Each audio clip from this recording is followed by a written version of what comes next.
माने ड्रिप सिंचाई भई जौन भी माइक्रो मिनी पोर्टेबल स्प्रिंकलर के जो मशीन चुनले बनी वो कंपनी के पहुंच गए मैसेज की माने किसान भाई हमारे में रजिस्ट्रेशन कर दिले बनी। अच्छा अब वो कंपनी आके माने एगो निरीक्षण करी और सब जमीन वाजिब बढ़ुए कंपनी भेजी सरकारी विभाग में आ सरकारी विभाग के आदमी रहुआ ये खेत के निरीक्षण करी है सत्यापन करी है सत्यापन में सब सही बा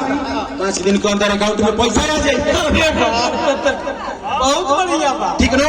ये चलते कहत तनी सुन ली अब तमान के चली हमारे पंचायत में ढेर गाँव बा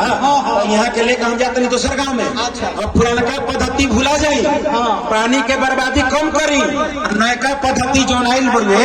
ओकरा के अपना ली